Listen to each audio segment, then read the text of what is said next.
Aujourd'hui, on plonge dans le monde fascinant de l'anatomie. Si vous avez du mal à comprendre cette matière et que les cours vous font réellement douter de votre intelligence, vous êtes au bon endroit. Je vais partager avec vous 6 clés qui vous permettront de bien cerner l'anatomie. Assurez-vous de rester jusqu'à la fin car je vais également partager un bonus spécial qui vous fera franchir un nouveau cap dans votre apprentissage de l'anatomie. C'est parti! La première chose à savoir, c'est que les cours d'anatomie ont quasiment tous le même plan, le même déroulé. Et la clé ici, c'est de comprendre ce plan avant même de s'intéresser au contenu. Prenons un exemple, l'anatomie de l'estomac. Alors, comme dans n'importe quel cours, quel que soit le module, on débute toujours par une introduction et on termine par une conclusion. Ce sont des constantes qui ne changent pas. Donc, on commence par l'introduction, dans laquelle on définit le titre du cours, c'est-à-dire l'estomac dans notre cas. Puis on parle de l'intérêt du cours, c'est-à-dire qu'est-ce qu'il a de si important pour qu'on y passe 1 à 2 heures de temps. Après l'introduction, il y a 3 gros chapitres qui suivent, l'anatomie descriptive, les rapports et la vascularisation-innervation. Dans l'anatomie descriptive, comme son nom l'indique, on décrit l'organe en question, l'estomac dans notre cas, et on ne s'intéresse qu'à lui. On décrit d'abord sa situation, c'est-à-dire sa localisation précise dans l'organisme, puis vient la configuration externe, c'est-à-dire qu'on décrit les différents composants de l'organe vus de l'extérieur, les faces, les bords, les orifices, les dimensions globales, etc. Après la configuration externe vient la configuration interne, c'est-à-dire à quoi ressemble l'organe vu de l'intérieur. Ensuite vient la structure et la fixité, c'est-à-dire qu'est-ce qui maintient l'organe à sa place et l'empêche d'aller occuper un espace où il ne devrait pas être. C'est ainsi qu'on peut décrire un organe. Maintenant, il faut décrire l'environnement autour duquel cet organe évolue. Et c'est là qu'interviennent les rapports. Donc, on s'intéresse aux structures qu'il y a en haut, en bas, à gauche, à droite, devant, derrière, latéralement, etc. Ensuite, on parle des vaisseaux et des nerfs qui sont dédiés à cet organe. Les vaisseaux, c'est 3 choses. Les artères qui apportent le sang à l'organe, les veines qui font sortir le sang de l'organe pour le ramener au cœur et les lymphatiques. Et ensuite, tu parles des différents nerfs qui innervent l'organe en question. Et avant de conclure, on peut parler des différents moyens d'exploration de l'organe, c'est-à-dire dans la pratique quotidienne, si je suspecte un problème au niveau de l'estomac, quels sont les examens à ma disposition pour explorer ce problème. Et enfin, on conclut. Franchement, si vous comprenez et intégrez ce plan, peu importe le cours qu'on vous mettra en face, vous saurez toujours le chemin à suivre, même si vous n'avez aucune idée du contenu. Avant de passer à la deuxième clé, quelques petites remarques sur le plan. Si le titre du cours est un vaisseau ou un nerf, par exemple artère cérébrale, artère fémorale, nerf facial, etc., le chapitre vascularisation-innervation disparaît du plan, puisque l'objet même du cours est déjà un vaisseau ou un nerf. Et au niveau de l'anatomie descriptive, les sous-chapitres vont changer. Là, on parlera plutôt d'origine, de trajet, de terminaison, ainsi que des branches collatérales. Autre exemple, l'estomac, l'intestin, la vessie, etc. étant des organes creux, on peut parler de configuration interne dans la description.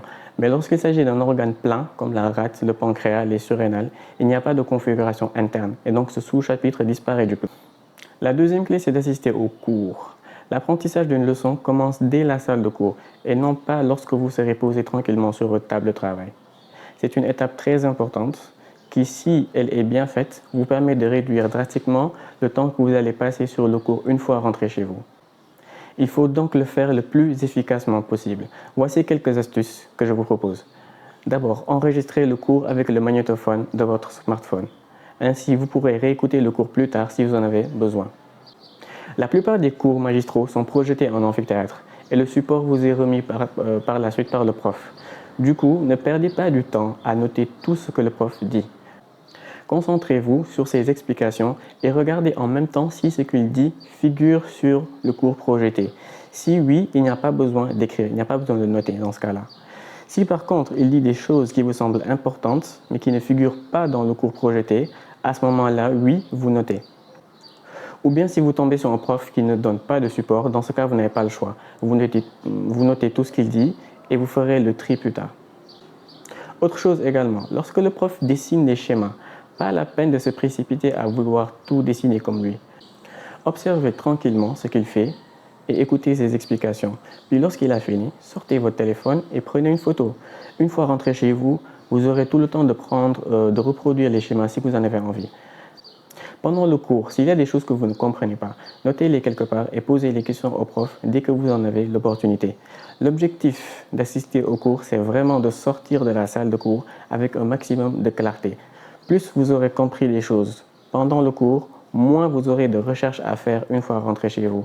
Et donc, plus vous pourrez apprendre et enchaîner les cours.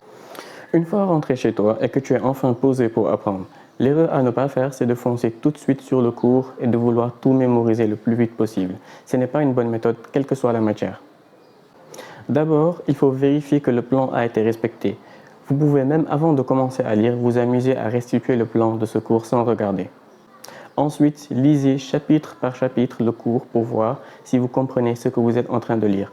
N'essayez pas de mémoriser pour l'instant, juste lire et comprendre. Lorsque vous tombez sur un mot ou sur un concept que vous ne comprenez pas, notez-le sur une feuille et poursuivez votre lecture. Lorsque vous avez fini de lire, vous regardez sur votre feuille les éléments que vous avez notés, que vous n'avez pas compris. Et l'objectif à présent, c'est de comprendre ces éléments-là. Pour y parvenir, il y a les recherches, les différentes recherches que vous pouvez faire sur Google, sur ChatGPT, dans les bouquins, sur YouTube, etc. Attention à ne pas tomber dans un autre piège qui est l'excès de recherche. C'est-à-dire qu'en cherchant à comprendre certaines informations sur un point précis, on tombe sur d'autres éléments qui nous amènent encore à d'autres éléments et on se retrouve à dévier complètement de notre point initial. Du coup, si par exemple votre objectif, c'est de comprendre ce qu'est le cercle artériel de la petite courbure de l'estomac, concentrez-vous uniquement sur ça. Et dès que vous avez compris le concept, revenez à votre cours. Vous ferez des recherches plus tard si vous en avez envie. L'astuce que j'utilise pour éviter de faire ça, c'est que je m'impose un délai, 30 minutes par exemple, pour faire toutes les recherches. Ça m'oblige à aller directement à l'essentiel et ainsi je garde mon énergie pour la suite des cours à apprendre. En anatomie, si vous voulez comprendre vite, utilisez beaucoup les images. Une image ou une vidéo peut résumer à elle seule de longs paragraphes de littérature. Au lieu de vous casser la tête à retenir de longs textes, retenez les images et vous pourrez ensuite ressortir le texte avec vos propres mots. Une fois que tous les éléments qui étaient flous sont éclaircis, vous pouvez à présent faire un premier travail de mémorisation des concepts les plus importants du cours. La quatrième clé, c'est de réviser le lendemain, mais pas en relisant le cours, non. Vous allez faire ce qu'on appelle une restitution active. Vous allez essayer de ressortir tout ce dont vous vous rappelez du cours, soit par écrit, soit oralement. C'est de cette manière que vous ferez la distinction entre ce que votre cerveau a retenu et maîtrisé et ce qu'il a oublié. Ainsi, en relisant votre cours, vous savez maintenant où vous devez insister. La cinquième clé, ce sont les QCM. Faites beaucoup de QCM en rapport avec le cours que vous avez appris.